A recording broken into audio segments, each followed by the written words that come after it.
Good evening.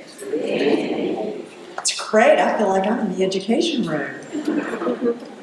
I'm Robbie Scott. I am the director of the Post and Courier's Education Lab and University Partnerships. Welcome to our first in a series of education forums that will be held around South Carolina. Our topic tonight is pre-K access, the smartest move we're not making. The Education Lab is a non-profit arm of the Post and Courier. The free content that we write, the forums that we present, the engagement that we advance, and the impact all of that makes in our state is thanks to our donors. Tonight, I would like to thank Wofford for hosting us, and I also want to acknowledge our Wofford interns, Diana Kachunk, Nola Webb, and Clara Weedman. I'd also like to thank our sponsors, the Mary Black Foundation, represented tonight by the Mary Black Foundation, represented tonight by CEO Molly Talbot Metz. Molly, thank you for coming. Also, the Spartanburg Academic Movement, represented tonight by Chief Executive Officer Russell Booker, as well as all of their board members in attendance. I would also like to say a gracious welcome and thank you for your attendance to Representative Neil Collins and Mayor Jerome Rice. And if I have missed any other elected officials here tonight, would you please stand? Thank you for those of you who did attend.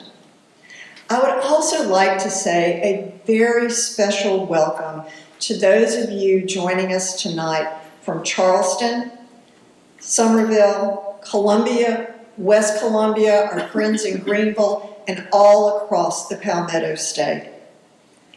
Although our format tonight is a panel discussion, we're going to leave considerable time at the end for Q&A and for conversation.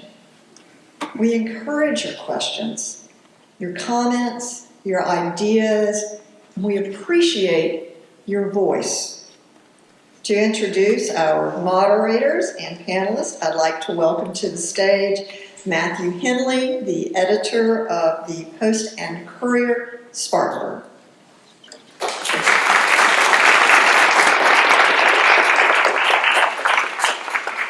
Hi, good evening. I'm Matthew Henley, the local editor. I don't know how much you all know about the Post and Courier. We are Charleston-based, but we have divisions all over the state. So we're here, we're in Greenville, we're in Columbia, we're in Rockville. We are all over the state. Moderating tonight is going to be Anna Mitchell and Ingrid Ning. Are you introducing the? Yeah. All right. So I think we're going to get started. All right. So I'm just I cover education for the newspaper, and so does Ian. We work together all the time. I'm always on the phone, like, what's happening in Columbia? Because he's down in the Capitol. I'm up in Greenville. It's the big school district, so we love working together. But tell you a little bit about what we're doing here. So all these people are experts in early childhood development and education. It's those years when kids are learning, shapes and numbers, but also how to play well with others. A lot is happening in those years, and I'm reading from cards. I've never done this before. We know that these are skills that are critical for just being a human being trying to get along in a school setting, but also skills that stay with children the rest of their lives. Pre-K is critical at getting kids ready for school. The research shows this, and actually Dr. Schoenhoff is going to talk a little bit about that in a minute. But 60%, I looked up these numbers before I got here, of kindergartners tested in South Carolina were not ready for school last year. We do a readiness test, 60% not ready. We know that about half of the state's 37,000 kids who qualify under income guidelines, they qualify for free 4K, but only about half of those actually enroll. The state funds 18,000 slots of free 4K, but 2,000 of those are never taken by families who qualify. So just kind of, we ask, the science is clear. Quality preschool improves school readiness and long-term academic and career outcomes. So why are some parents not taking advantage of it? But also, why isn't the state making it universal? So I'm going to introduce a few of all of our panelists. This is Georgia Martin. She's president and CEO of the Central Carolina Community Foundation. Where is that based, Georgia? We're based in Columbia, and we serve the Midlands and do some funding statewide. Brilliant. She previously led South Carolina First Steps for 7 years, a big state agency that works with public and private providers. She's also an executive on the board of Parents as Teachers, which is the largest home visiting program in the country. She knows a lot about pre-K and child development. Next on our panel is LaVonda Paul. LaVonda has owned a child care center for 19 years. You hold a degree in psychology, right, from Johnson C. Smith? And she develops young teachers and she helps out families in her community. Her center in Greenville serves a diverse array of families, and she currently has 2 4K First Steps classrooms. We'll explain what that means in a minute, which are funded through the state's free 4K program. LaVonda's business is a cornerstone of her community. And she personally pulls together everything from shoes, bags of food, group therapy. She's all about staying connected to the community and helping the people who care for kids. Her business is called the Small Impressions Child Development Center, and she serves 90 children. All right, the next person on our panel is Rita Allison, the Honorable Rita Allison. She was in the South Carolina General Assembly for, more than 20 years. And she is currently chair of the State Board of Education. So that sets policy for education in our state. So when you're talking about cell phones in classrooms, ask this nice lady. All right, so she previously headed up the Education and Public Works Committee for the House of Representatives in Columbia. And blah, blah, blah, yep. And she has deep institutional knowledge of free 4K in this state. She was there when it happened. She was in the room when it happened. Y'all might remember Abbeville versus South Carolina. This is a big case where it's that whole minimally adequate education. One of the remedies for bringing in minimally adequate education to all of our children in the state was free 4K. So she was there when all of that happened. So thank you so much for being here. And our final panelist is Dr. Jack Shonkoff. He is the Julius Richmond Family Professor of Child Health. I'm going to say all of this is on my card. Child Health and Development at the Harvard Chan School of Public Health and Harvard Graduate School of Education, and Professor of Pediatrics. He is a doctor at Harvard Medical School and the Boston Children's Hospital. In July 2024, Jack transitioned from his full-time role as director of the Center on the Developing Child. Since its founding in 2006, he had run the thing. But he is now focusing all of his energy on something called connecting science and community. And that's why I want him to have a nice conversation with LaVonda, because she does all those things, connecting with that community. While maintaining his connection with the center, he's still the founding director of that center.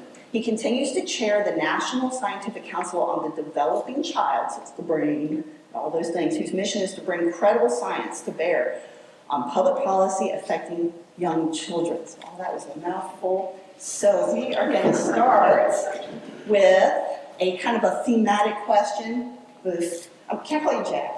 Of course. I'll call Jack. All right, Jack. What does the research show when it comes to preschool, pre-K? Why is it important for the development of a child? Can I first say that I don't think you're telling the truth that you've never done this before. I'm shaking. You're very good. I was a school teacher for 3 years, so you have to be a comedian. So yeah, I'll give a very brief overview of where the science is on early brain development. But I think everybody sort of know that that's one very important seat at the table, as is the on-the-ground knowledge of people who work in pre-K programs and early childhood programs. Together, that's kind of how we're going to make the decisions.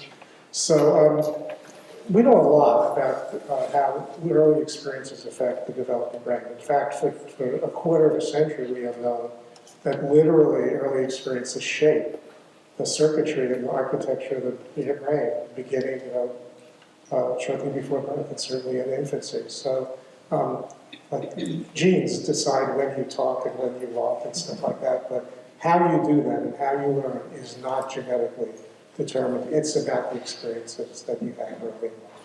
We also have known for more than 25 years, that the active ingredients of the environment that influence brain development are the relationships that children have from early infancy with the important adults who take care of them in their lives. So the extent to which it's a responsive, what we call serve and return interaction. I mean, you hold a little baby and that baby smiles at you, you don't have to have had a course in child development.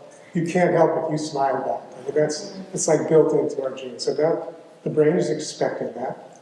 And when the brain gets a good back and forth kind of learning environment, it builds a very strong foundation for a life of effective learning. When the brain doesn't get that, or when there is significant stress in the environment, that can disrupt the development of brain circuits. But I have to tell you, when you hear the word stress in early childhood, most of the time, the absence of stress is very bad for healthy development. You've got to learn, the issue is not whether stress is bad. Stress is good if it's manageable and it's a reasonable level, and people around you are helping you learn to deal with challenges. You're on your way to a successful school career. But we've known for, again, decades that excessive stress activation from chronic insecurity and the problems of poverty and other stress on families, that disrupts early development. But if anybody leaves before I finish, that's not a death sentence. What it means is you have a greater risk for problems, but it doesn't, way not too late. Okay, so now I'm going to jump forward. That's what we've known for a quarter of a century. Science doesn't stand still. There's been an explosion of understanding about how the brain develops and the impact of the environment. So everything that I just told you is still true, but there are a couple of new discoveries that add to what we've known before, and a few are very relevant for this panel discussion. One is, we still know that responsive relationships are critical, not just in the family, but in child care centers and early childhood education programs. You need more than just knowing about instruction. You need to be able to really engage with children. But we also know that it's not just about those interpersonal relationships. Where you live, the community you live in, the place in which families are raising children is also a huge force for either healthy development, if it provides a safe, stable, predictable environment, and it puts enormous pressures on adult-child relationships if it's an environment filled with stress and deprivation and other kinds of threats. So that's, the environment is the whole ballgame, right? And when we talk about how it determines the future, the question is, do you have a weak foundation or a strong foundation, everything that follows? It's too early to make predictions on an individual level about what's going to happen. One other new part of our understanding, I'll just mention it, but not say much about it, because it's a health issue, it's not an education issue. But the fact that early experiences affect brain development, the brain is connected to the rest of the body. It also affects all these other development systems, the immune system, metabolic system. So in the same way early experiences affect your capacity to succeed in an educational environment, it affects your lifelong physical and mental health in terms of foundations. Greater or lesser risk for all of the stress-related diseases that are more common among people who've had a very hard life, heart disease, hypertension, diabetes. So it's as much, the education budget should be paid for all of this. The healthcare budget ought to be invested in education because it's going to get a big return later in terms of healthier population, not to mention our economy and other things. And then the third piece, which is the one that I'd like to focus on the most, although don't underestimate the importance of the community context.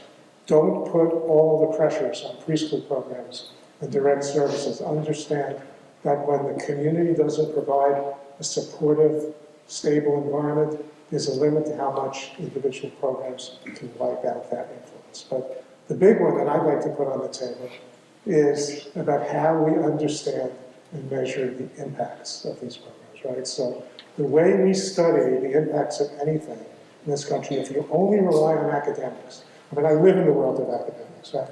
They're very smart about setting up studies and measuring things, and the way we decide whether something is evidence-based, whether it works, is to set up a very well-designed study You take the program you want to understand, you find a comparison group, you kind of, again, at the end of a certain period of time, you measure whatever you're measuring, let's take whatever you want. Social development, literacy, math abilities.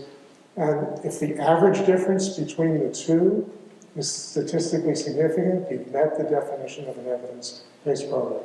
But what science has really demonstrated without question, and what every preschool teacher knows, and what every parent knows, is that kids are different from each other. They're not all sensitive in the same way to what's going on around them. They're not equally sensitive to adversity. Some kids are they're immediately off the rails, and some are like, oh, that's something happened. And then also when it comes to an intervention, the interventions don't work the same. I'm a pediatrician by training. We know, and this is a big part of where 21st century medicine is, no matter what the diagnosis is, you know what the standard treatment is, which means it works for most people, but sometimes it doesn't work for an individual. You have to try to play with it. So preschool programs, childcare programs, early education, the way we find out about whether they work, we know on average they work, and sometimes when we do a study, we say, yeah, this worked, then had a small effect, and people in the program say, wait a second, we see kids every day who are doing much better than what this study shows. And they're right. There are kids doing much better. There are also some kids who aren't doing as well. And some kids who aren't benefiting at all because their needs are greater than what the program can provide. And so the average is masking big impacts and no impacts. And what we should do is not saying, so this works, but saying, let's find out for whom it works and let's scale it. Let's find out when it's not working and stop doing the same thing and think of what's being done differently. Science studies this. Preschool teachers know it. They do it, that's what they do in their classroom all the time. They modify what they do based on how it's working, and that's why this is the best role for science right now to make the case to why you can't just put warm bodies in the preschool program or in a child care center. You have to have people who have the skills to modify what they're doing based on how kids are responding. So I'll just kind of stop right here. The big take-home messages are early experiences are the name of the game. None of these things are genetically hardwired and determined in terms of outcomes. Relationships are critical in the family, programs. They are the active ingredient of how this stuff gets into the body. But if you stop there, you miss the fact that some families and children are living in environments that are providing lots of support and they thrive. And some are living in environments with a level of adversity and stress, whether it be related to housing problems or neighborhood safety or access to affordable, good quality food, whatever you want. That is something that a preschool program by itself can't overcome. The last thing I want to say, I know we're talking about pre-K. There's a lot to say about pre-K. It's an excellent investment, no question about that. It's not too early for a lot of kids. In fact, it's not early at all for kids who are facing significant adversity, because the impact of the early environment on brain development you've got 4 years of brain development influenced by an environment that is challenging the development of healthy circuits. And guess what are the most sensitive circuits early, well before age 4? The ability to focus your attention and keep your attention focused on things. It's not like that, but already you're a little bit dealing with a challenge. The ability to kind of control your impulses, the ability to engage in goal-directed behavior, to follow directions, to be able to solve problems and complete tasks. So when kids come to school at age 5, because they didn't even have pre-K, or when they come to pre-K, and their behavior is a challenge, this is not attitude. This is not motivation. This is the impact of the early disruption of these circuits. But the most important message that everyone has to leave here with is that it is not too late to it is not too late at all. There's a lot of plasticity still left. That's why pre-K is so critical for children who haven't had the benefit of rich experiences.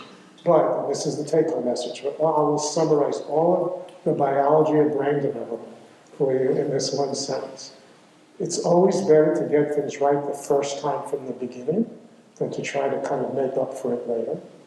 It's never too late to kind of improve things even later. It's harder.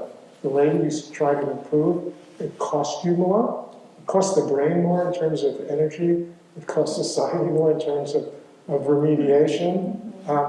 And it will never be as good as it would have been if you had gotten it right from the beginning. So don't think of pre-K as much of a challenge as it is. It's like the answer to early. Pre-K4 is earlier than kindergarten at 5.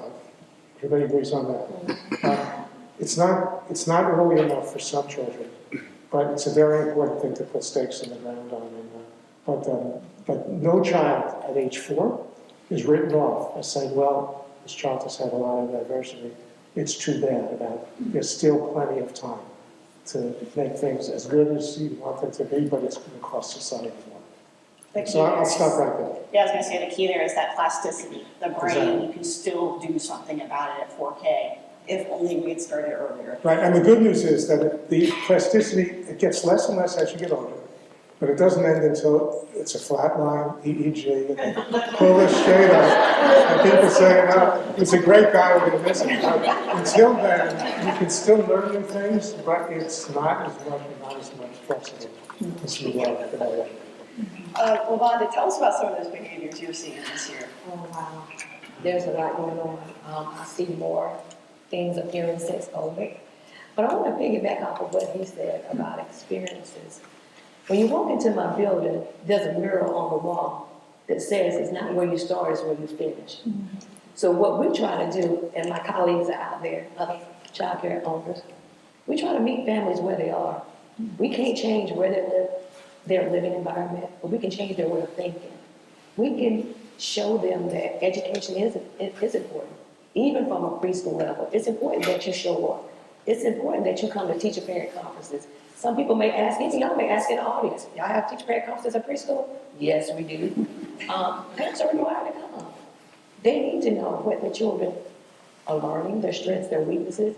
And not only that, we're setting them up for future success. So when their children go on off to school, they know how to effectively have teacher-parent conferences.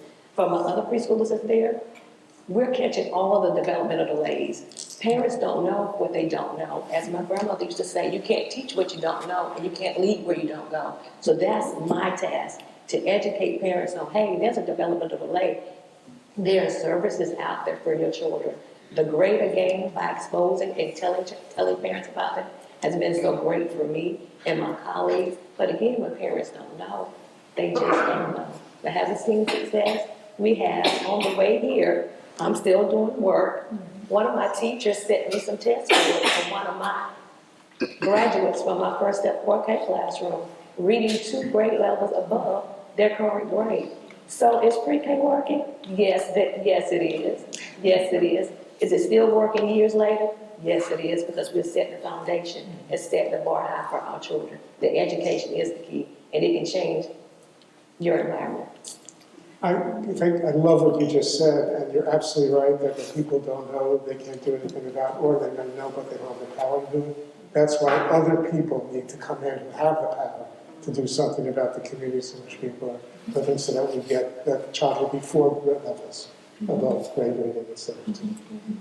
Rita, why do we have 4K in South Carolina? Can you tell us a little bit about what got us to where we are today? Because we have this CERDEP program, it's like a long thing, but tell us about that.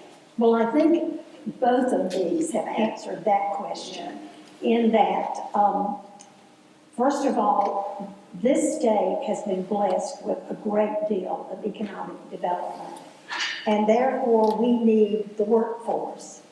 And especially after COVID, so many of our families where mother and daddy both went to a job, one of them stayed home because of the fact that, number one, child care, depending on the age of your child care was tremendously expensive. In fact, I had a lady tell me the other day that the amount that she pays for child care is the same as her mortgage on her house. So the economics of that kind of thing is very apparent in our state. That is why I think that, and one of the things that you said that means so much is that the people who know what is going on Those people need to come together. They need to come together in the state and look at school districts, look at the industry that's out there, look at the private sector, look at all of those areas to address that kind of thing. We talked a little earlier about the fact that a new mother has no place to take her child because most child care centers no longer take infants. That is a economic thing for workforce, but it's also a very important thing for the building of the education of that child. So 4K came into Wales because of the fact that people understood just what you have said, how important it is in that brain development to have those children in a class where they not only get their education, but they also get that intertwined with other children. They get the social part, all of the things that go in to building our lives so that we are good citizens from time to time. And that, I didn't think about that, but that's it. But I think it's very important to understand that we are at a crossroads in society today when it comes to early childhood. The costs are astronomical. They are astronomical. So maybe we can talk about some of those barriers. I mean, is there any way, is it conceivable for South Carolina to fund universal pre-K?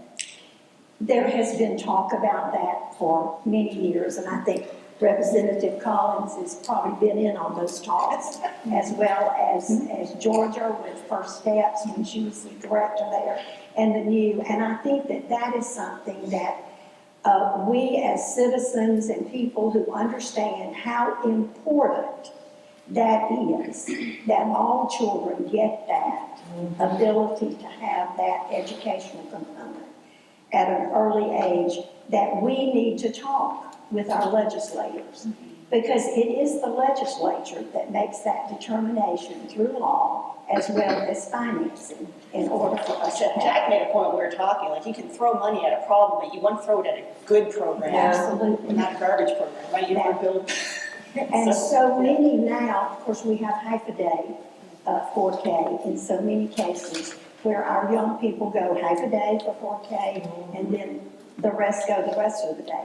It's very unusual for that child not to be able to flourish moving forward, and to be able to have that in this state is something that we need to advocate for with our legislature as far as funding and legislation that would build that.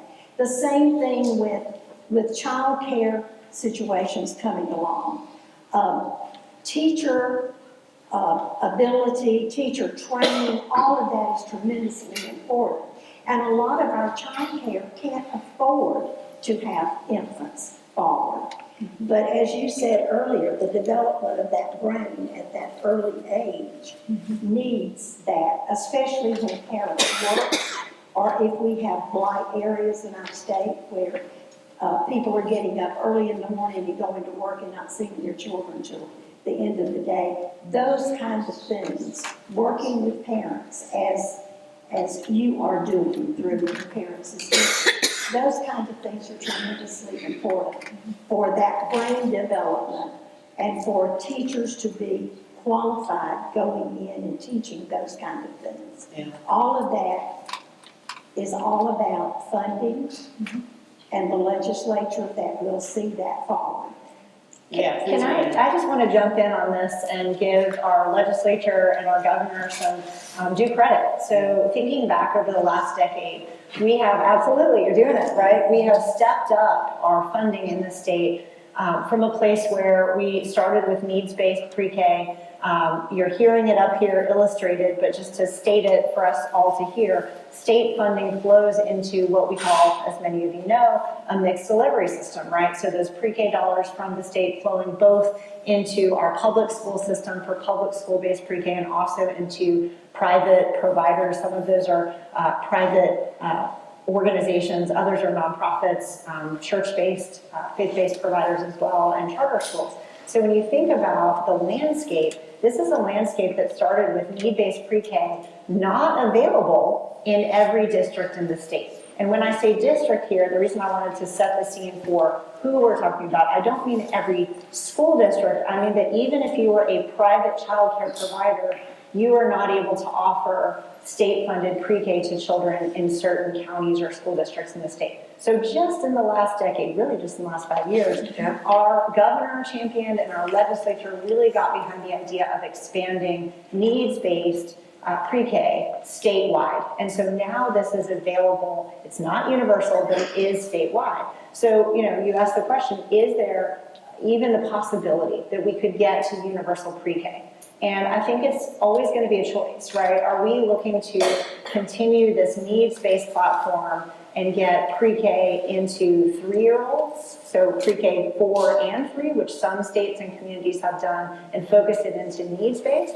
Or are we looking to expand pre-K 4 for all children? And I think if we do that, one of the sort of key elements that has already come into this conversation is we need to be cognizant of the entirety of that early childhood space, the infant and toddler care, some proposals for universal pre-K. I remember being on a conversation with the Biden administration when they were thinking about pre-K, and I said, you've got to hear us on this. If you take pre-K and pull it out of the private childcare providers and give it all to public schools, then you will decimate the childcare infrastructure.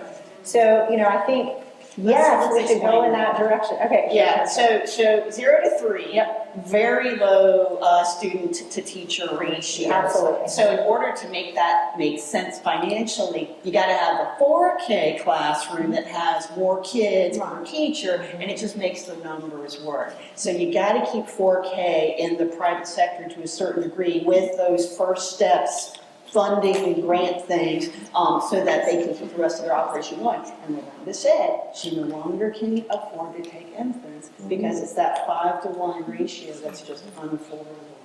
So sad. And we don't have enough slots. I was talking to Derek Lewis. He does First Steps in Greenville County. He said there's, I can't remember, thousands of slots that we need to create in the next couple of years to fulfill all of them. It's just not there. But that is a situation that we all need to get to the table and work together. Because the bottom line is the child. The bottom line is the child. And to be able to work legislatively or whatever through First Steps, their SERDAP, those kind of things. But private sector or public need to work together. And that's why she called it a mixed delivery system. That's what she means by that. Yes, right, that's right. Yeah, and one person I talked to at First Steps, Martha Strickland, she runs a bunch of that stuff. And she said, well, She's here. She's here. The state director. Who's Martha? For the state.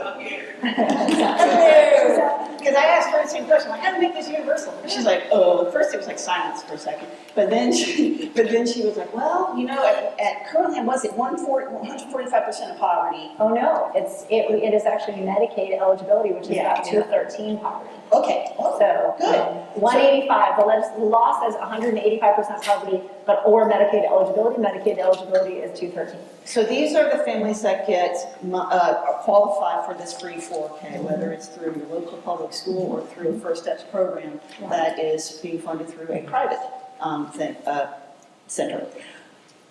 Martha said, why don't we raise that up to maybe, I don't know, 300% of poverty? Like that would be a way to kind of incrementally increase access to free 4K, right? So these are some ideas that we And that's the SERDAP program. Correct. We have in this state that does that and does a wonderful job. We're really good at acronyms. What does that stand for? Child, want to do this together? Child Early Reading Development Education Program. Right, and that's 4K. Yeah. Let me add another dimension to this. It's driving into the same thing. I mean, the answer is some kind of a partnership, a public-private partnership, because right now, the partnership is, some is paid for by the government, and a lot of it is paid for by families, right? So, and at the end of the day, obviously for families, this burden is just kind of unsustainable. But some of the things I've learned in other states, and I learned it first in Virginia when I was part of a symposium, that actually This is a compelling issue for business because it's interfering with the ability to recruit and retain employees. And in the old days, usually states would compete with each other. Since this is great because you've had a lot of good economic development, which means there are a lot of better jobs here that you need to fill. In the old days, what people would do is they would kind of say, well, there's not a lot we can do here, but if we're competing with other states, let's think of tax incentives to get some business to come here, and we'll give them a tax break. Now, actually, what businesses need more to be attracted to a new place to be is, will there be supports for families with young children so they'll be able to hire employees? And the areas where the people are losing population, because young families with kids who need childcare are moving away from places that don't support it. So it's a natural public-private partnership It issue is. right now. It totally is. And I can give you a perfect example. A school district who had property that was not large enough to build a school on. A nonprofit who had a child care center, but could only take about, I'd say, 20-something children. And an industry who saw the need for good child care in the state, came together, formed a foundation, and are building a child care center that is going to house 260 children. And not only that, but they're going to take infant through 4K. And that's a strong return on investment for those businesses, Absolutely. right? In the old days, the pitch we used to make to business was, these are your future employees, these are your future customers, you want to invest in them. That's a long way off from when am I going to get back in the next quarter or next year. Now, it's a current employment issue. Yes. It's recruiting and retaining people take jobs, but they don't stay if they don't have support for their Moms who work don't feel very good if they don't feel like their children are in a safe place. That's exactly where they're right. benefiting. You really, it's the whole. Did we already say this? You gotta take care of the people who are taking care of the kids. So I want to say something on this, because you were talking about who bears the burden, the cost burden, and how that is spread across families and the public sector and how we share that. And I want to add one other population that is bearing that burden of the cost burden of caring for our children, and that is our teachers. You bet. Yes. So I really want to bring them into this room and say that a recent study by the Education Oversight Committee, EOC, which, I think you're probably still on, or maybe chairing now, I don't know, are you chairing it? You should be.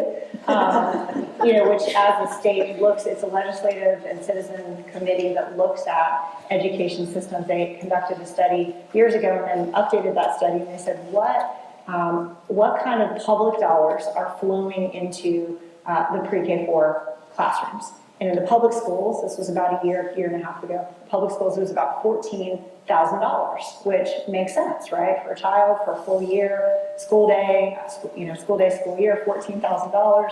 And you're thinking blending and braiding those state funds, the startup dollars, and the local school district dollars, maybe a little bit of federal Title I dollars, you're kind of putting that together in a package.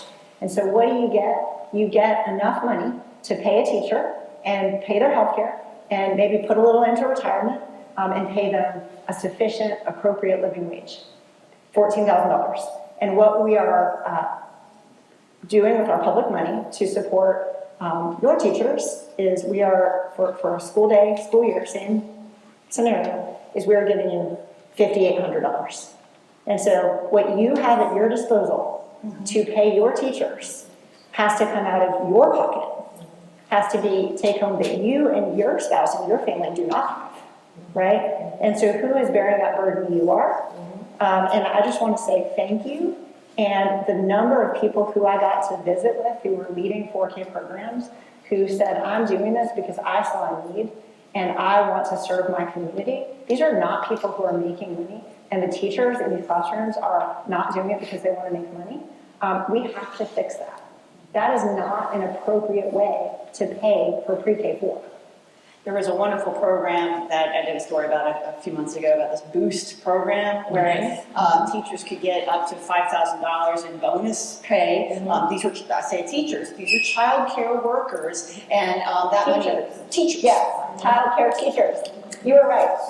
And they got that money. It was actually a holdover of COVID money. And so the Department of Social Services had this chunk of change, and so they were giving out these bonuses, and it was retaining, they were recruiting and retaining teachers off this money. I interviewed a young lady working at Lana's place. She's like, I got my money. She was so happy.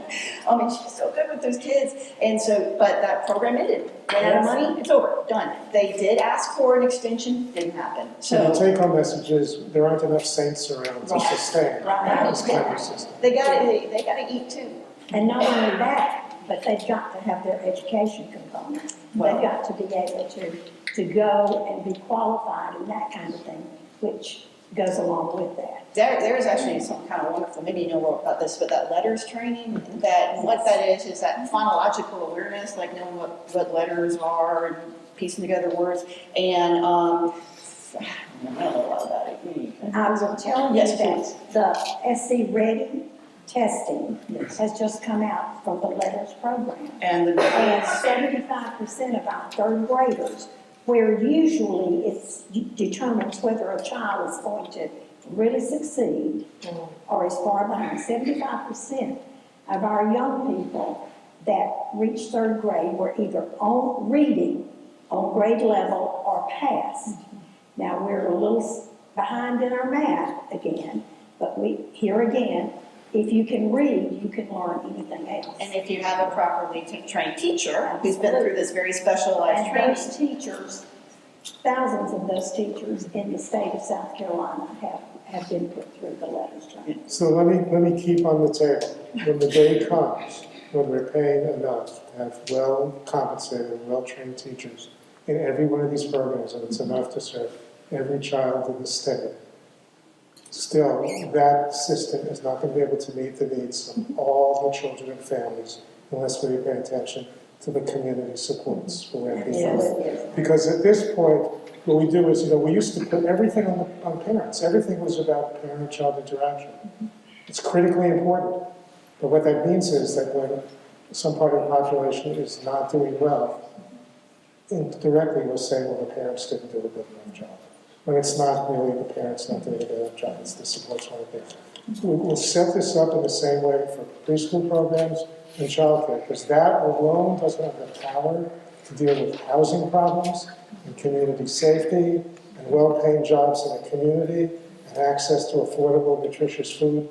Pre-K is not going to solve that, childcare is not going to solve that, but those issues are critical for all children to be able to achieve what they're capable of doing. Absolutely, and they extended that letters training to 4K teachers, and are any of your teachers doing it? Did they? Who's out there? Yeah, they're out here. But some of the first step teachers were doing it too, from what I understand. And can I just qualify what I said, because it's a slippery slope to say, there we go, it's just like everything is more and more expensive, more and more things on. Not everything that happens in a community that supports families requires government funding, right? But some of it sure does. So people in the community can provide that social capital. Faith-based organizations can provide a lot, but they can't build their housing by themselves, or they can't create all the jobs. So it's a tough balance, because we end up in this dilemma about where's all this money going to come from. But I have to say, what I have learned from business people is that, where they're focused on profit, and they know that unless they invest in the quality of what they're selling, they're not going to make a profit. And if they do it on the cheap, they won't compete, and it will be a bad investment. And if they invest in quality, they're going to make a lot of money. So it's easy to say and harder to say, okay, so now what are we going to do politically? But we have to stop we've been putting all the blame on parents for a long time. Now we can start putting the blame on pre-K programs and childcare that aren't meeting the needs of all kids. That we move to the mental health system and say, but in reality, all of where we live and how we create a health-promoting environment for children through providing support for their families is ultimately how we're going to answer this. I'm not a magician. I'm not saying you can't wave a magic wand, but we have to stop moving from who we blame for one thing to who we blame for another, and recognize collective responsibility for the well-being of all children. I love the way you put that, because I don't think that we should blame either But I think there's great opportunities out there that leadership, that all of us need to be stepping into. And when I talked about industry and businesses and that kind of thing, their profit comes from the people who come every day and work. Those people are going to come and work, especially if they have children. If they know those children are safe, that they're being taught by a qualified teacher, they're going to come and do the best job they can do for that industry. And there will be people who will take and be able to fulfill the new jobs that are here. Yes. And, the whole thing is so interrelated, and we move from one part of the system to another. But who are the ones who are going to really make the breakthrough? We're focused on pre-K now. It's so Well, important. we have a lot of will in Columbia. It's been impressive. It really has increased to a certain degree. I can see Lalonda if she wants to. Yeah. What I want to jump in and say is we have children's lives in our hands. All this talk is it's really wonderful. My children can't wait for all this to happen. Yeah. I have to level the playing field myself. So what it is, me and my colleagues are doing, the money may not be coming, but we're making it happen for our children. We're offering parenting workshops. Our parents are going through a lot. We give out free food through Mill Village food share boxes. We had Clips and Snap Ed coming out teaching our parents about healthy eating. Guess what? That funding got cut. So that's a program that's been taken away. We had another program through Clemson that taught about gardening. That got cut. That's not going to stop me laying the playing field, leveling the playing field for our students. We have parents now that are engaging in a monthly sponsored Women Empowering Women's group. I have a counselor that comes in to talk to my parents, not about their problems or your bad parent, but just helping parents be parents. So again, all this is wonderful. We're talking about, I got so many real issues going on with my parents. They trying to make it from day to day. How can I provide for my families? We give out free clothing. You might be like, free clothing? Yes, I give out free clothing. And you know what? They didn't come from the mall. They came right from Walmart. But to see my parents come out there like they at the Haywood Mall, gathering up clothes, and to see those children walk in my facility, popping their collars, dressed to kill off of those clothes. That means so much to them. So again, leveling the playing field, that's what I have to do for my kids. And, instead of waiting for lawmakers and other people to do it. And so my kids can go to school and don't feel embarrassed because you don't have the latest shoes on. Baby, make your own shoes. Make your own label. And one more thing, my children are so ready. Several have been accepted into Christ Church. That is a very prestigious high-ranked private school in Greenville County. So when Christ Church sends a letter back to my little center, located in Taylor, saying, your program gets our students ready and the partnership that we have, that speaks volumes. Yeah. So again, we are doing it. So whether y'all on board with us or not, we on board by ourselves.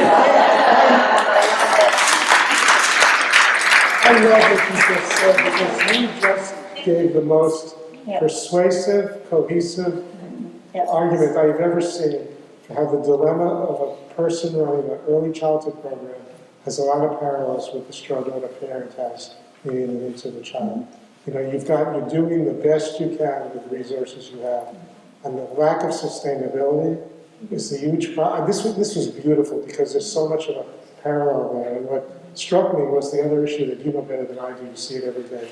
Every time you lose a staff member, that is an administrative headache and a burden for you. It is. On top of that, the children in your program just lost a precious relationship that has to be replaced. They have to deal with the loss of a person who is important to them. They have to deal with rebuilding a new relationship with a new person.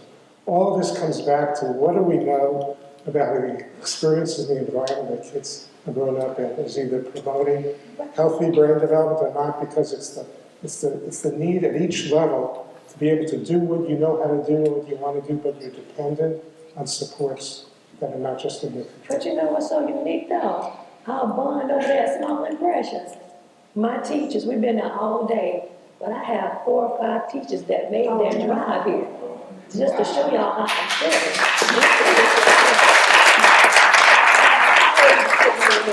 that run their own centers. They have been out all day, they talked to me 3 or 4 times today, Wanda, you ready? You got to represent for us. Thank y'all for coming, they want y'all to see us. This is not easy for us, but we're making it happen every day for each family that walks through our building.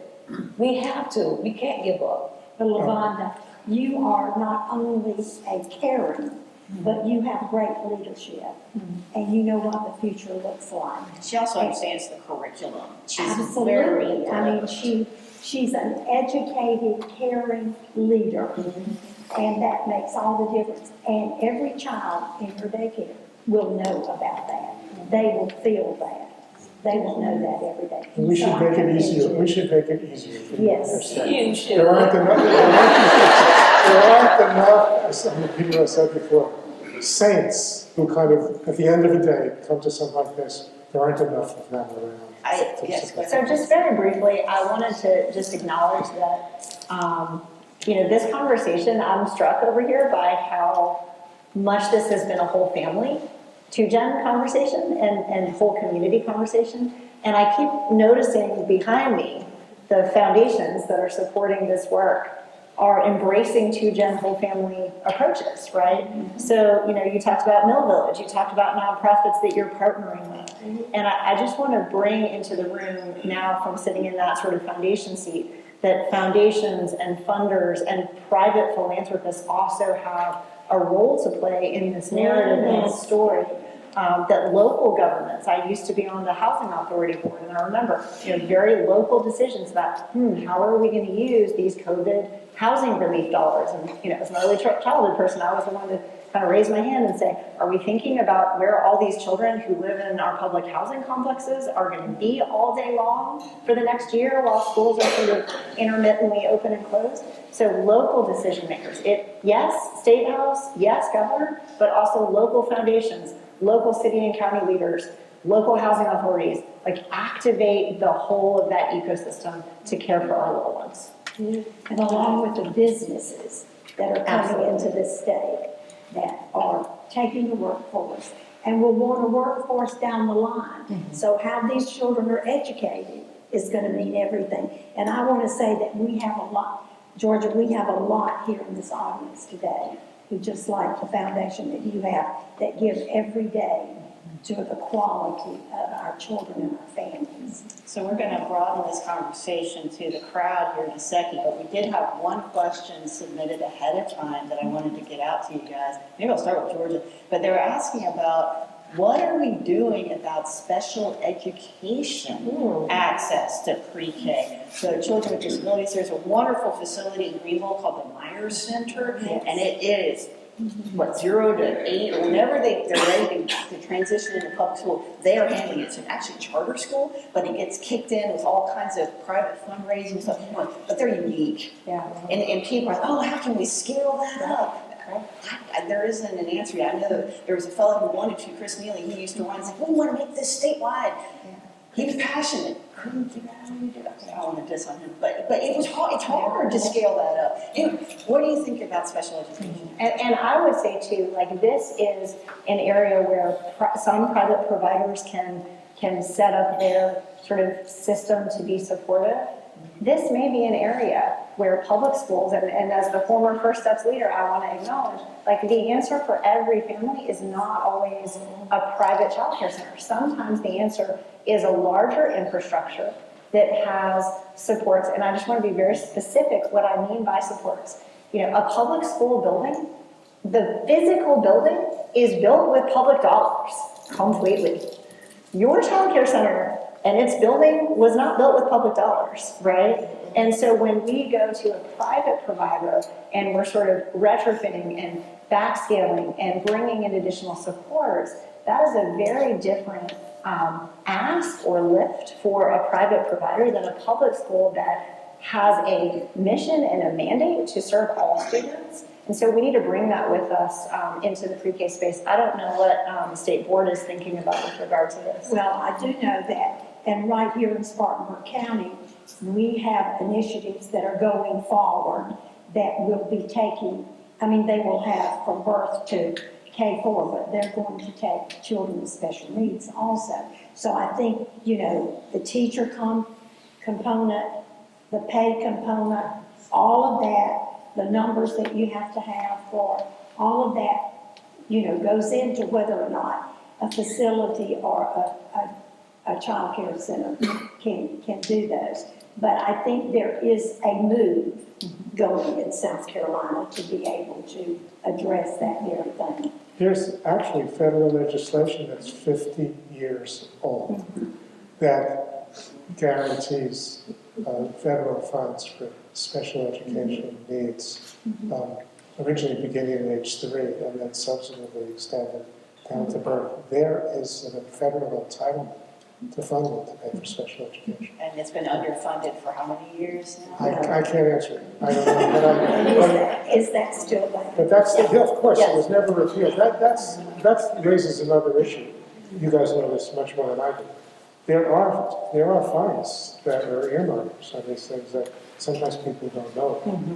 So in South Carolina, we created Palmetto Pre-K, which was a single point of entry for families. This is unique to the state of South Carolina, where families can go on this single website, this single portal, or an app on their phone, however they want to access it, and they can say, I have a 4-year-old and I live in Spartanburg County, and they can answer a couple questions and say, my child is concerned about my child's development, or my child has this diagnosis, or, I'm a, first gen, we don't speak English in our household, can answer a few questions, and then it will provide all of the available publicly funded options. And the beauty of it is, and we have not brought Head Start into this conversation, I want to bring them in now as I see my friend Dr. Rudin. If we can say to parents, you have a 4K option at a Head Start, and you have a 4K option that can wrap your child in supports at your local public school, and you have this option at your local child care where your 2-year-old goes, then the family gets to choose and is aware of all of those available options. So that's how we solve it. It's dizzying, all the different options, and it's complicated, and that website is great. Yeah, go ahead. Okay, let me play devil's advocate. Remember, I'm about leveling the child, playing field. Okay, currently at my center is the teacher's lounge / the community room / the therapy room. So that's where we have outside agencies to come in to meet with our students, because our parents cannot get off from work and go take their child to this appointment and that appointment. So therefore, we're it. With that being said, yes, there are services that parents can go through the school district, but some parents don't want their children labeled. Can you blame them? Because some children, you already have so many strikes against you, you haven't even started yet.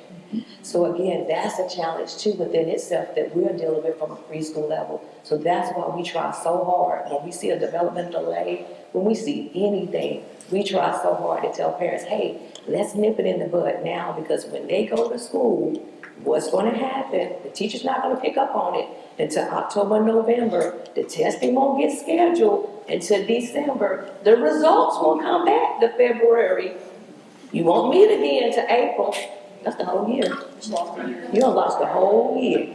So therefore, we try to get it going from a preschool level to correct anything. But the challenge that I seem to have is ABA therapists, getting them out there. The waiting list is long. The Maya Center is good, but the waiting list is long. So what do we do in the meantime? We can't discard these children. We got to find something for them. Yeah. We have got to take questions out to the audience now. Robbie, what's our plan? I think she's got the microphone. All right, well, thank you very much. As I said earlier today, we want this to be a conversation.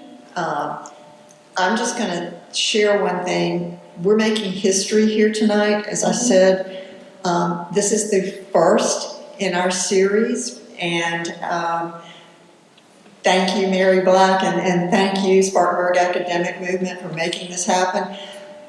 I want to, before we ask Q&A, I would like to ask all of the teachers that are here, would you please stand and be acknowledged?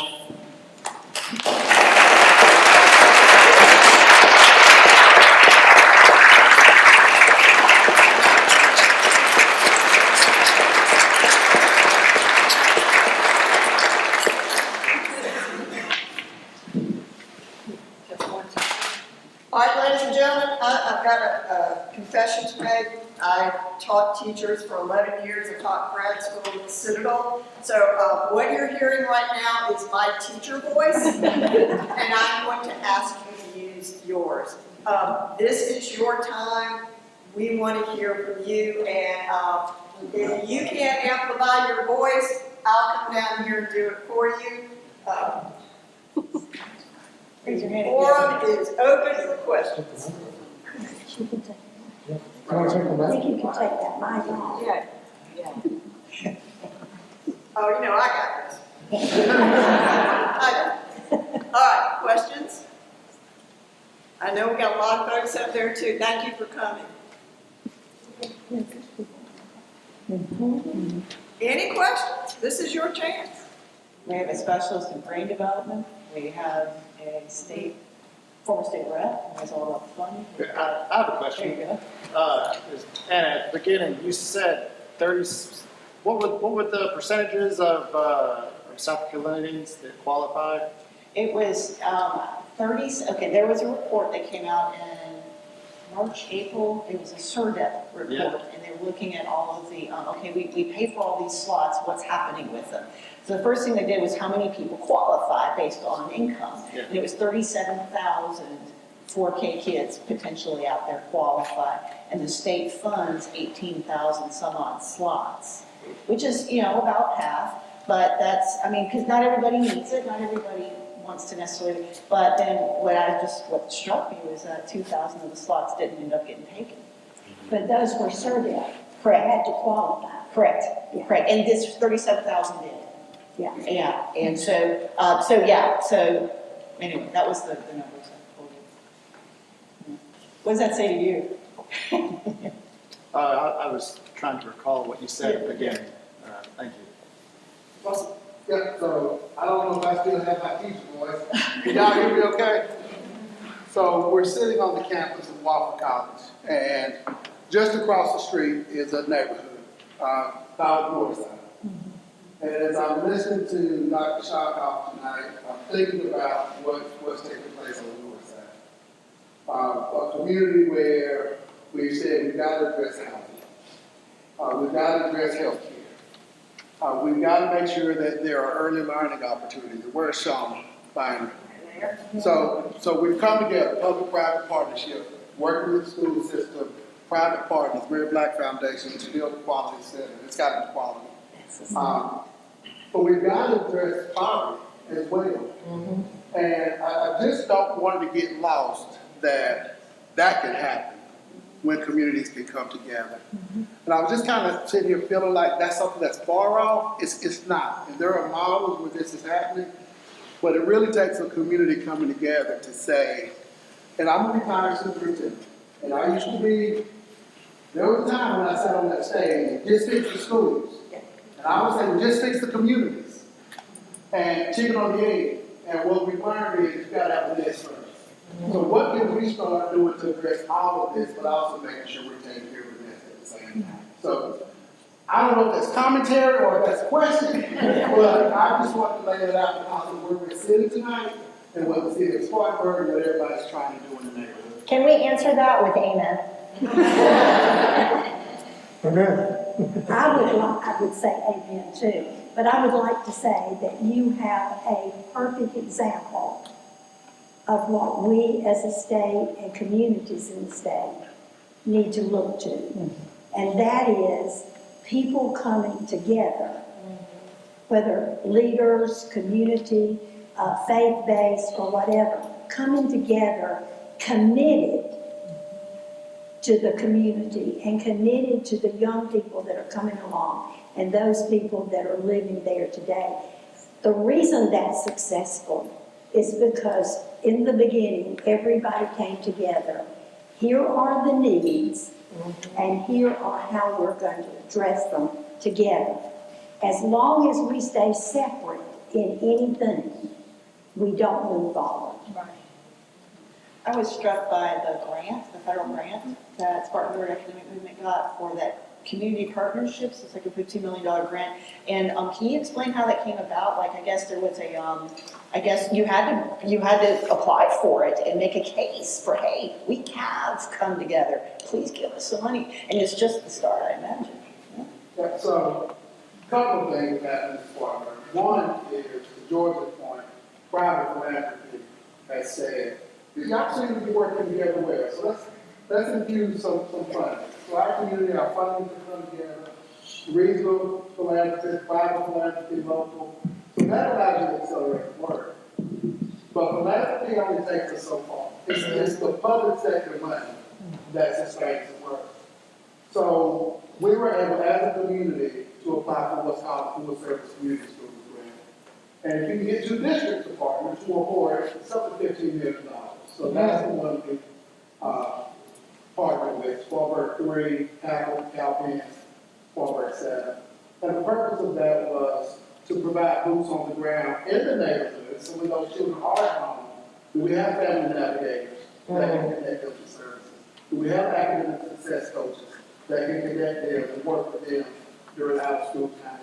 Do we have college navigators that can help get kids back to GED programs, in a certification program, to a 2-year degree program? So it's all of these things working together.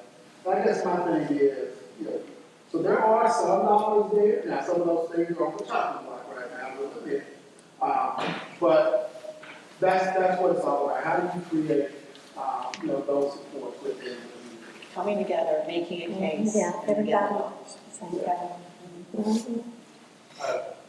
In the back, sir? I just want to make sure I have the numbers correct. The state funds 18,000 4K. The CERDEP payment. Is that right? CERDEP. Yeah, it's about that. And the cost for those, there's 37,000 roughly that would qualify for that assistance. There's some financial, there's a means test associated with it to qualify. There's some income requirements. What's the capital outlay? What does it cost to fund those statewide? Yeah. Roughly 18,000.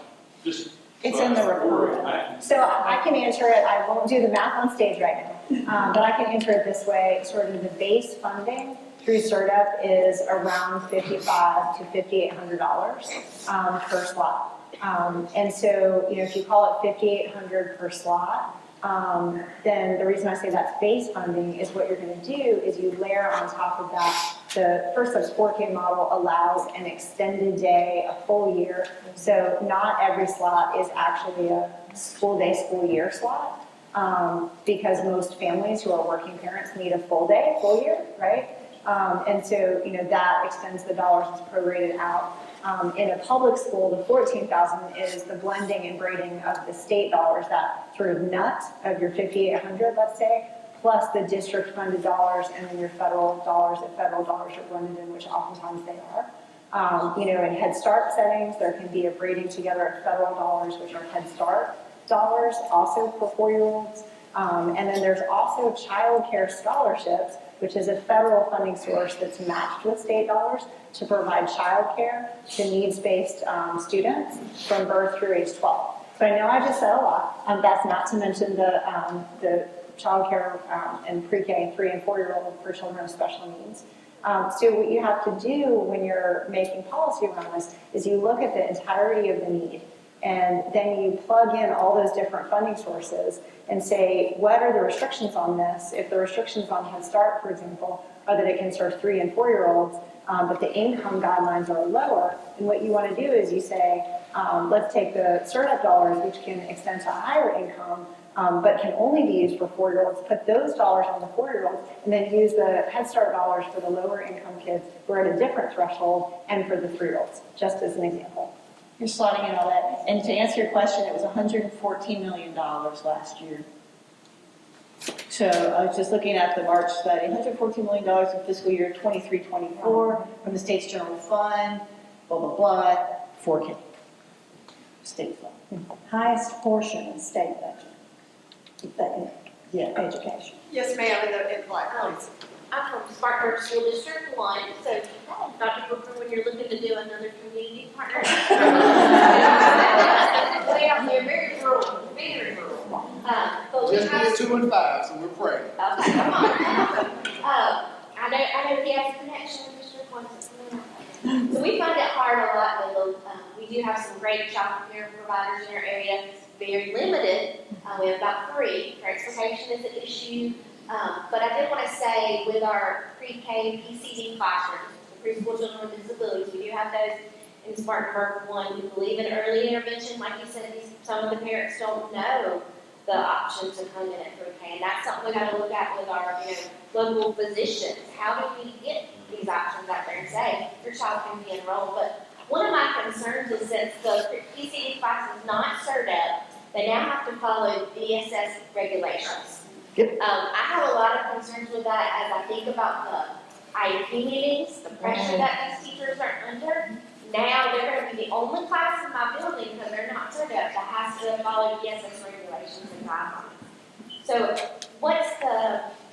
is there any discussion on that, how that looks? Is it just non-negotiable for those teachers? But back on her, we also have 19 classes that are CERT up, 17, I'm sorry, and 1 that is not. So we've got 1 classroom that doesn't qualify, who's going to have to be under now a total different set of regulations than all the other 17 classes in our Yeah, district. Pickens County canceled all its 3K.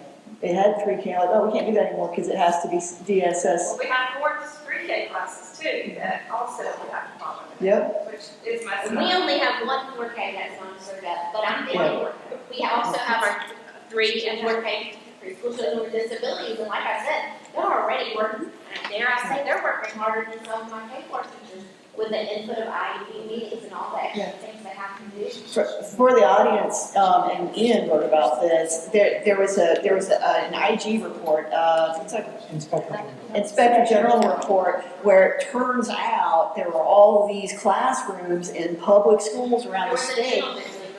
The gentleman's agreement that we won't make the public schools come under Department of Social Services basic standards, because, schools are safe places, right?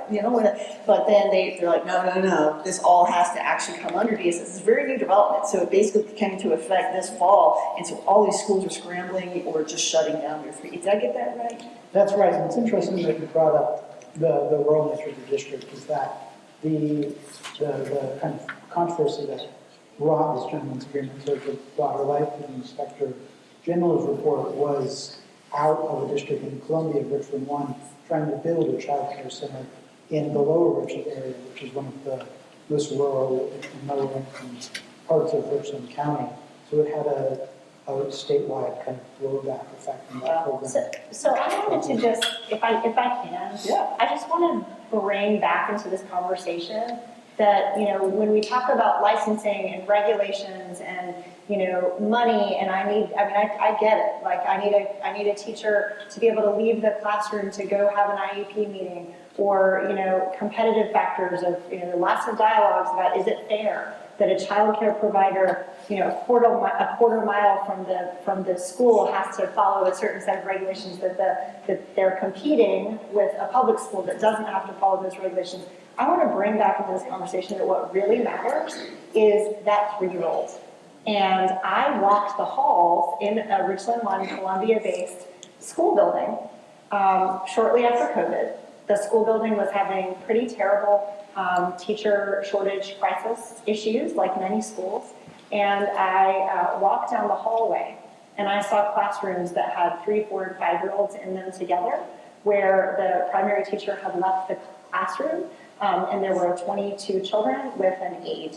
And I thought to myself, does that parent of their 3-year-old know that if they went to the childcare right around the corner, there would be watching eyes and safety on that 3-year-old? That is not the case. Class, and that's not a competition because those places can't provide the services that those children need. But So that's why I'm asking on the realm of the special education classes specifically. Right. And I think that the question has to come to, when the regulation was in place that said this, it was not a regulation, the gentleman's agreement, it was an agreement between 2 agencies that was about 20 years old. When that was in place, there were parents who thought they were getting a certain level of safety and care for their child that they weren't getting. And so the question then is, if there is a an exemption, like there's an exemption for CERDA, because CERDA has an additional regulatory layer on it that keeps those kids safe, then I think that's a specific exemption that should be solved, rather than being reliant on this sort of blanket agreement that puts some children in harm's way. Safety first. Absolutely. Ma'am, I just want to make sure, did you get to finish your question? Yes, that was just specifically the special education portion. Okay. You know, like I said, those teachers have a lot of extra things on their plate, but they do have other regulations with IDEA and all that. But I just thought, you know, they actually probably have more regulations to follow than even CERTA. Anyone else would like to address? Well, I feel your frustration, but from a preschool level, we too have children that are in special needs, special education, that have IEP meetings, that we too have to sit in on the meetings. We too have therapists come in, sometimes demanding that, hey, we need to make sure that these children are reaching 25 goals. Remind you, we have 20 other students in here too, and you want us to focus all our attention on one. It's not realistic. And in our situation, sometimes it's only that one teacher because the child may be 4 or 3, so the ratio is higher. And this child is demanding and requires an aide or ABA therapist, which we cannot get. So I understand your frustration, but from a preschool level, we're feeling it too. We have to abide by the IEP. And then we even go to IEP meetings personally. And how intimidating is that for parents that sometimes teachers talk over their head, knowing that the parents don't know the jargon that you're using. So that, they take me, the secret They weapon. need to act. Yeah. My uncle was the first black superintendent in Greenville County, so he's taught me very well. So, when my parents have IEP meetings, I'm the secret weapon. Yeah, hey, that's what they need, parents need to have that, and get that, they're right, like you said, the kids are the bottom line. Thank you. I don't know whether this will be helpful or not. This is one of the advantages and disadvantages of having been around for a while, is that these problems are agonizing. And none of them is like a brand new problem. And they've been around for a long time. And maybe they play out differently at different times, but a lot of it comes down to just systems that just don't seem to be responsive to people's needs. And I know for myself, I've often thought about how I think there are very few people who go to school with the intention of having a career in any of these places. See, I can't wait to get my degree and go out and run a non-responsive, dysfunctional department. And I don't think anybody prepares to say, I can't wait to set something up that shares the values of families and kids and tries to design something that somehow still doesn't work. And I know people who I work with, they hear this from me like ad nauseum, right? But it's like, for me, the biggest frustration is that we don't have a body of knowledge that gives us examples of how people have figured things out to solve some of these problems in different places. And you could, in one sense, argue that if you know one state, you know one state, right? So it's something they work in one place, working in politics are very different, the dynamics are different. Generally, where things break through is there's a champion who's in some position of influence and things change, but then they seem to slip back. So this is not like a recipe for like breakthrough, but I think the one thing that is missing desperately is a cumulative knowledge base of strategies that have somehow broken through some of this stuff. We just don't know. And we're missing something. There've got to be examples where people figured out things like, how do you get around some of these bureaucratic hurdles that just grind everybody to death? Have we never kind of figured out? So if that's the case, could we start trying some new things and seeing what lessons can come from that? Because this is our country, right? I mean, this is our political culture. I mean, I think that the political culture in this country defaults to individual responsibility, right?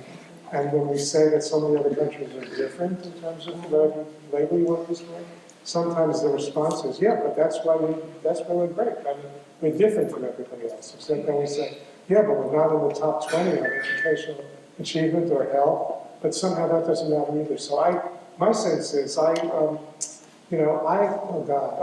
when my kids were young, when you have your own kids, you realize how hard it is to be a parent. even if you're not kind of struggling, getting by everything. But whining was one of the things that I couldn't tolerate. Because we had like a whining chair. If you're whining, you had to sit, stop whining. But I'm not saying any of this is whining, but what lessons, I know I'm on so many listservs where people are busy sharing with each other how they're figuring out this, how they're figuring out that.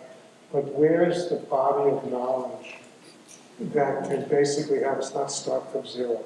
So do you think that's because people truly don't collaborate with each I other? think everybody's too overloaded, everybody's too, Yeah. but it's like we need a vehicle for shining a bright light on where people have made breakthroughs, where people, even at the program level, right? I mean, there are people, I'm sure you're one of them, you figure out what to do. I have to. And your families and kids benefit from that, but it takes a pound of flesh. It's stability, it's knowing your community, it's sticking with it. You know, I think the quote in my story from the other day that I got from you, you said, this is good old American apple pie, right? It's communities, faith-based organizations, supports in the community, neighborhood, safety. Those are the things that really ultimately affect how the foundations of early learning are set with kids. Well, what about a good old American know-how? We can figure out anything. We can master anything. We can put somebody on the moon and bring it back. Why can't we? There has to be some vehicle for extracting lessons learned that won't necessarily apply again in another place, but I struggle with that. That's why I feel a privilege of working with folks in Spartanburg. It's like, this is a place where people are like, can do. And also recognizing that we can't take the status quo for granted, but it's not easy. But we're going to figure this out, right? And that's my biggest frustration. It's not a blame. We're all in the same boat. Your descriptions of stuff that I wish I had that on tape, right? Because, and you're not the only one in the world, but there aren't enough people who just say, I can't wait for everybody to figure things out. I've got to take care of my kids' needs right now. And what have you figured out yourself that other people could benefit from? And then how does that get translated to people who are making decisions at a state, no less federal level? What have I done? Like I said, my colleagues, they're here supporting me. So it's 3 other childcare centers right there. We're on the phone every day, communicating best practices, holding each other accountable. So we can't wait for everybody else to decide to get on the train with us. This train's still taking off. And you're not competing. We're not competing. We've been friends for 5, 6, 10 years. No, but our kids need us right now. So I don't have time to compete with them. They don't have time to compete I'm with not me. putting you on the spot. What I'm saying is we've got to find some way to mine the nuggets of the words of wisdom, experiences that you have learned from times when you have overcome some of this craziness that most people are banging their heads against the wall about. It doesn't. Or closing. Because of the challenges, closing down. So many childcare centers are closing their doors permanently. Yeah, exactly. I mean, that's the other part of what a good old American can do. There's no problem we can't solve. Right? We got to solve this one. And it's not going to be some magical thing one day if somebody's going to say, I can't believe the genius figured it out. It's going to be putting together pieces of what people have learned that helps move things in the right direction. And we have no vehicle for sharing, compiling and sharing that information. There are no meetings. I know, I go to so many early childhood meetings. What I love about early childhood meetings is everybody, it's a great bonding and a reunion experience, and we all genuinely celebrate each other for all the great stuff they're doing. But there are no workshops. And what I guess people have about this miserable craziness that we deal with every day, and sharing those and saying how many times different things were tried and failed, and we finally found something that they could try it in your place. I'm so aligned with the agony, but we can't depend upon everybody being as creative a leader as you are. Not because people aren't good, but this is so hard. This is so hard, and we need to move forward as opposed to just continuing to be stuck in the same stuff and not have examples of how the system changed. Because I believe that whether it's community leadership or moving into government, local government, state government, there are enough people that really want to see things be good, want to see them be better. And that's why we're so proud of Sam. You should be. It's- I'm proud of In being a tough Spartanburg, and fellow. I mean, I don't say this for any other reason than the fact that they have brought everybody to the table. And everybody's got something to give and something to make a difference. And they brought them all to the table to work together, whether it's the public, private, faith-based, whatever, together. And they have a secret that they need to share. Come to Greenville. You bet. You bet. Ladies and gentlemen, I have been reminded that many of you have preschoolers and pre-K students at home that you need to get back to. So I am going to say thank you very much for coming. As our event comes to a close, I would like to just have a round of applause for our panelists.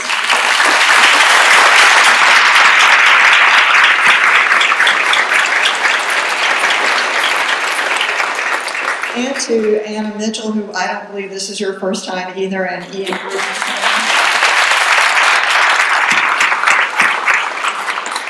A reminder, we wouldn't be in this room today having this conversation if it wasn't for the Mary Black Foundation and the Spartanburg Academic Movement. And Russell, yes, you still have your teacher voice. Thank you very much. How about a round for them for bringing us together?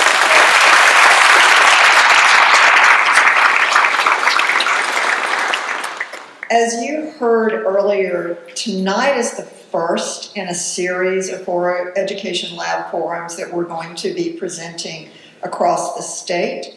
Our next event will be the challenges and opportunities of charter schools on the rise in South Carolina. It will take place September 23rd at 6 p.m. at the College of Education at the University of South Carolina. The event will be free and open to the public, as will all of our events, and this event particularly will be sponsored by the South Carolina Children's Fund. You can register if you would like to attend that, and please tell your friends that they can do that at postandcourier.com/charter schools. I also want to tell you, coming up, we are also going to be doing forums on math and reading outcomes in Charleston, and book bans, and I'm supposed to call that censorship, but you heard it here first. And then we are also going to address in a forum AI in teaching and learning. So lots to come. As a reminder, all of the content published by the Education Lab is free. You do not need a subscription to read it. Likewise, all of our newsletters are free. No subscription required, thanks to our donors. In case you weren't aware, the Education Lab consists of myself as the director. We have 3 reporters across the state of South Carolina that exclusively report on education, and we have an Education Lab editor. That is not replicated anywhere else in any newspaper our size, and I don't even think there is one larger. There is an Education Lab at the Seattle Times. Just know that we are doing this for South Carolina, and we're doing it with your help. If you would like to see it, full transparency, if you would like to see us sustain this solutions-based journalism in South Carolina, continue to do events like this one, and have the reporting that we have, please consider making a donation to postandcourierfund.com. Click the Education Lab. Likewise, if you would like to sponsor or know someone who would like to sponsor one of our labs or recommend a lab, a forum that we should be doing, please tell us. This is what's going to keep us going. Remember, we're pioneering this, and we honestly, we need your help. So Thank you very much. There are, if you are interested, there are pledge cards outside. You also have my cards on the registration table. Feel free to call me anytime. Again, we appreciate your voice. We appreciate your support, and we want to hear from you. And finally, I'm going to say, please travel safely home. God bless. Thank you.